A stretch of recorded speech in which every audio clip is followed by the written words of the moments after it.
नमस्कार दोस्तों, मेरा नाम है अभिषेक और स्वागत है आपका इन्वेस्टिंग गुरुकुल चैनल में। दोस्तों, आज की वीडियो में मैं आपको ये बताऊंगा कि अगर आपने म्यूचुअल फंड से अपने यूनिट्स रिडीम करके प्रॉफिट बुक किया है तो उस प्रॉफिट के ऊपर में आपको टैक्स कैसे फाइल करना है। इसके लिए मैं आपको आईटीआर के वेबसाइट पे ले जाऊंगा और किस शेड्यूल में किस सेक्शन में आपको अपने प्रॉफिट को शो करना है और उसके ऊपर में टैक्स पे करना है, ये मैं आज आपको स्टेप बाय स्टेप पूरा प्रोसेस बताऊंगा। लेकिन इस पूरे प्रोसेस को बताने से पहले कुछ ऐसे डाउट्स हैं जो हमेशा व्यूवर्स मुझसे कमेंट बॉक्स में पूछते रहते हैं, तो पहले उन क्वेश्चनर्स को हम लोग सॉल्व कर लेते हैं, उसके बाद हम लोग आईटीआर के वेबसाइट पे जाएंगे। दोस्तों, मैं आपसे कभी नहीं कहता हूँ कि आप वीडियो पूरा देखें, लेकिन ये जो क्वेश्चन आंसर्स मैं आपको अभी बताने जा रहा हूँ इसको प्लीज जरूर देखिएगा, क्योंकि इसमें बहुत सारे इंफॉर्मेशन मैंने फिल किए हैं। तो चलिए बढ़ते हैं अपने पहले क्वेश्चन की ओर। तो सबसे पहला सवाल जो कि बहुत से स्टूडेंट और हाउसवाइफ पूछते हैं कि मेरा जो टैक्सेबल इनकम है वो 2.5 लाख से कम है, तो क्या मुझे टैक्स देना पड़ेगा। तो दोस्तों, इसमें एक छोटा सा ट्विस्ट है जिसको हमें समझने की जरूरत है।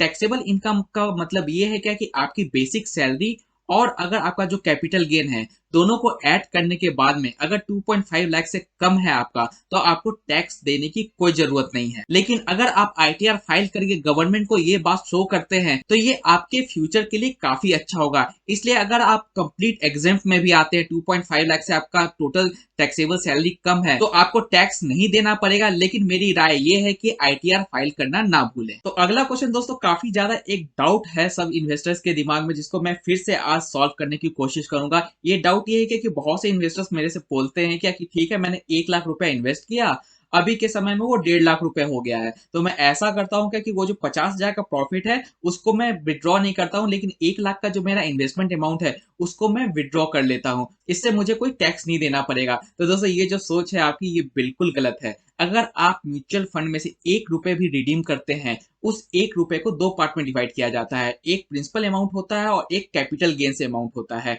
और उसी कैपिटल गेन के ऊपर में आपको टैक्स भरना है। और अगर आपने कोई भी म्यूचुअल फंड का रिडेम्पशन किया है और आपको पता नहीं चल रहा है क्या कि उस रिडेम्पशन में कितना प्रिंसिपल अमाउंट है और कितना कैपिटल गेन काउंट हुआ है, तो उसको पता करने के लिए मैंने एक ये वीडियो बनाया है। इस वीडियो को आप जरूर जा करके देखें और आप बहुत ही इजीली पता कर सकेंगे कि आपने चाहे 1 लाख रुपए का जो इन्वेस्टमेंट किया, अभी 1.5 लाख रुपए हो गया है, अगर मान लें आपने 60,000 रुपया विड्रॉ किया है, तो उस 60,000 में से कितना अमाउंट प्रिंसिपल है और कितना अमाउंट कैपिटल गेन में गया है, ये आप इस वीडियो को देख करके जब आप रिपोर्ट जनरेट करेंगे तब आपको पता चल जाएगा। तो बढ़ते हैं अगले क्वेश्चन की ओर। अगला क्वेश्चन ये है कि क्या जब मैं कोई भी म्यूचुअल फंड यूनिट्स को रिडीम करता हूं तो ये जो मेरा टोटल अमाउंट बन करके आता है, क्या उस अमाउंट में से कोई भी एएमसी या तो कोई ऐप के थ्रू अगर मैं इन्वेस्टमेंट करता हूं तो वो क्या मेरा टैक्स काट करके बाकी का अमाउंट मेरे अकाउंट में क्रेडिट करते हैं। तो ऐसा बिल्कुल नहीं है दोस्तों।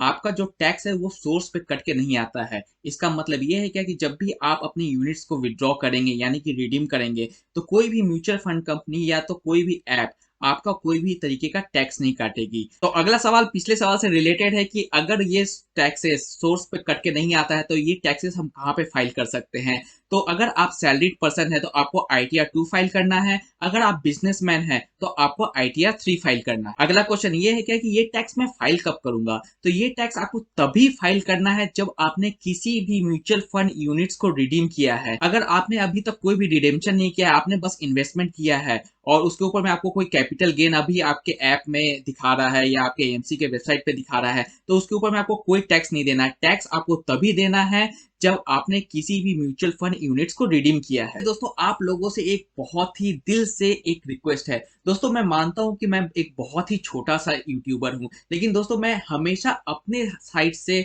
100% ये श्योर करता हूं कि मैं आपके हर कमेंट का जवाब दूं, आपके हर प्रॉब्लम को सॉल्व करूं। लेकिन उसके बाद भी दोस्तों मैंने बहुत बार देखा है कि बहुत से व्यूवर्स मेरे से सवाल भी पूछते हैं, मैं उनको जवाब भी दे देता हूं, लेकिन उसके बाद भी वो मेरे चैनल को सब्सक्राइब नहीं करते हैं। इसलिए दोस्तों, आप लोगों से एक दिल से रिक्वेस्ट है, अगर आप इस चैनल पे नए हैं तो प्लीज हम जैसे छोटे यूट्यूबर्स को भी सपोर्ट करें और हमारे चैनल को सब्सक्राइब करके हमें भी मोटिवेट करें। और मेरा ये प्रॉमिस है कि मैं हर समय आपके लिए बहुत ही अच्छा एजुकेशनल कंटेंट बनाता रहूंगा। तो आप यहाँ पे देख सकते हैं कि मैं ई फाइलिंग के वेबसाइट पे आ चुका हूँ। आपको यहाँ पे ई फाइल में इनकम टैक्स रिटर्न में फाइल इनकम टैक्स पे क्लिक करना है। उसके बाद में आपको करेंट असेसमेंट ईयर पे क्लिक करना है। इसके बाद में ऑनलाइन पे क्लिक करके आपको कंटिन्यू क्लिक करना है। आपको आएगा स्टार्ट न्यू फाइलिंग, तो स्टार्ट न्यू फाइलिंग पे क्लिक करना है। उसके बाद इंडिविजुअल पे ऑटोमेटिक क्लिक होकर के आएगा, तो आप इंडिविजुअल पे क्लिक करके कंटिन्यू पे क्लिक करें। उसके बाद में आपको सेलेक्ट करना है कि आपको कौन सा आईटीआर फाइल करना है। तो अभी के लिए मैं आईटीआर 2 फाइल करके आपको दिखाऊंगा। तो यहाँ पे मैं आईटीआर 2 सेलेक्ट करके प्रोसीड विद आईटीआर 2 पे क्लिक कर देता हूँ। तो अब यहाँ पे देख सकते हैं कि ये सारी चीज आगे आपको लेट्स गेट स्टार्टेड पे क्लिक करना है। यहाँ पे आप अदर्स पे क्लिक करके कंटिन्यू पे क्लिक कर दें। इसके बाद यहाँ पे शेड्यूल्स आ जाएंगे। तो जनरल शेड्यूल्स में आपको ये पार्ट ए जनरल एक भर के रखना है। फिर इनकम टैक्स में आपको शेड्यूल सैलरी पे क्लिक करना है। शेड्यूल कैपिटल गेन्स पे क्लिक करना है, क्योंकि ये जो शेड्यूल कैपिटल गेन्स है इसके अंदर में शॉर्ट टर्म कैपिटल गेन्स भरा जाता है और इसी के अंदर में आपको सेक्शन 111 ए आता है जिसके अंदर में शॉर्ट टर्म कैपिटल गेन्स भरा जाता है। और शेड्यूल 112 ए के अंदर में लॉन्ग टर्म कैपिटल गेन्स आता है। तो इस दोनों शेड्यूल को हम लोग सेलेक्ट कर लेंगे।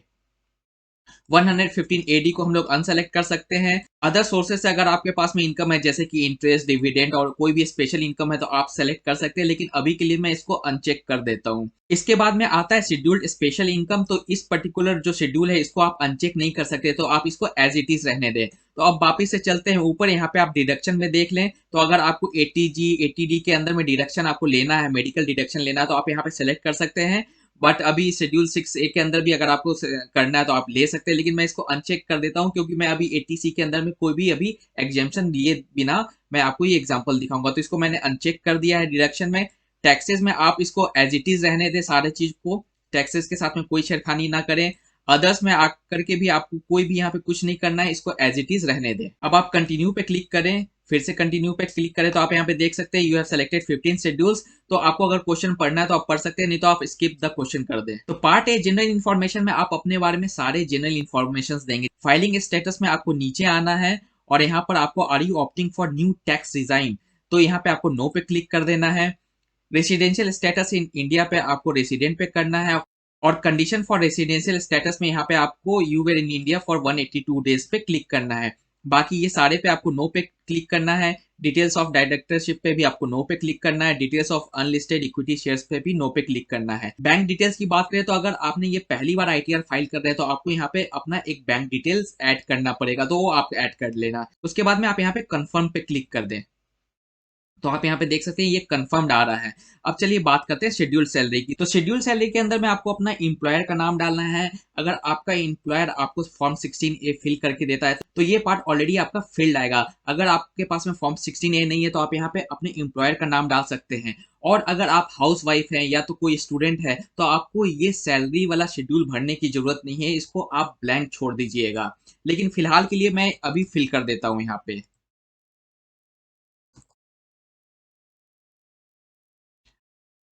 और यहाँ पे मैं नेचर ऑफ बेसिक सैलरी में बेसिक सैलरी डाल देता हूँ और यहाँ पे मैं अभी डाल देता हूँ कि मुझे साल का 2 लाख रुपए का इनकम है। नेचर ऑफ एम्प्लॉयर में आपको अदर्स डालना है, तो ये इसके बाद में आप यहाँ पे ऐड कर दे। तो आप यहाँ पे देख सकते हैं कि मेरी ग्रॉस सैलरी 2 लाख रुपए की यहाँ पे शो होने लगी, जिसमें से कि स्टैंडर्ड डिडक्शन मुझे 50,000 रुपए का मिल रहा है। तो मेरा फाइनल जो income chargeable under head salaries है वो 1.5 लाख का हो गया, क्योंकि मुझे 50,000 रुपए का स्टैंडर्ड डिडक्शन मिल चुका है। तो इसको मैं कंफर्म पे क्लिक कर देता हूँ।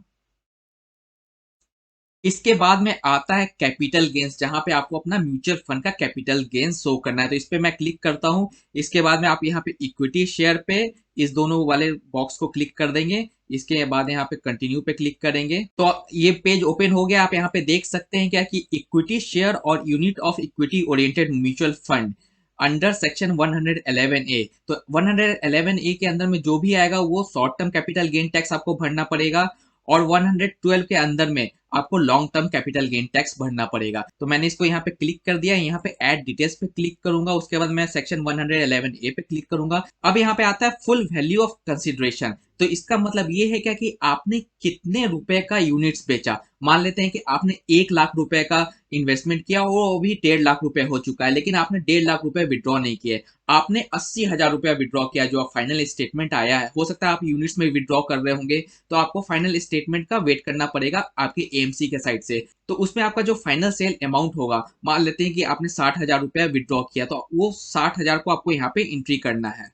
तो मैंने यहाँ पे 60,000 रुपया एंट्री कर दिया है। वापिस से मैं बता दूं कि एक्चुअल मैंने 1 लाख रुपए इन्वेस्ट किया था, जो कि अभी 1.5 लाख रुपया हो गया है, लेकिन मैंने विड्रॉ 60,000 रुपया किया है। तो ये जो मेरा फुल वैल्यू ऑफ कंसिडरेशन है, यहाँ पे मैं सेल वैल्यू डालूंगा। तो सेल वैल्यू हो गया 60,000 का। उसके बाद में आना है cost of acquisition without indexation. तो यहाँ पर जो प्रिंसिपल अमाउंट है उसको भरना है। तो जैसा कि मैंने आपको पहले ही बताया कि जब भी आप कोई भी यूनिट्स रिडीम करते हैं तो उसको दो पार्ट में ब्रेक किया जाता है, एक होता है प्रिंसिपल अमाउंट, एक होता है कैपिटल गेन। तो आपको यहाँ पर प्रिंसिपल अमाउंट भरना है। और ये आपको प्रिंसिपल अमाउंट कहाँ से पता चलेगा, तो इस वाले वीडियो को आप देख लें, इससे आपको क्लियर कट पता चल जाएगा कि आपको रिपोर्ट कैसे जनरेट करना है और आपको कैसे पता चलेगा कि ये जो 60,000 रुपए मैंने निकाला है इसमें से मेरा प्रिंसिपल अमाउंट कितना है और कैपिटल गेन कितना है। तो अभी के लिए मैं ये मान लेता हूँ कि 60,000 में से 45,000 आपका प्रिंसिपल अमाउंट था, तो कॉस्ट ऑफ एक्विजिशन में मैं 45,000 डाल दूंगा। तो आप यहाँ पे देख सकते हैं क्या कि बैलेंस मेरा आ गया 15,000 का, यानी कि 15,000 का मुझे कैपिटल गेन यहाँ पे दिख रहा है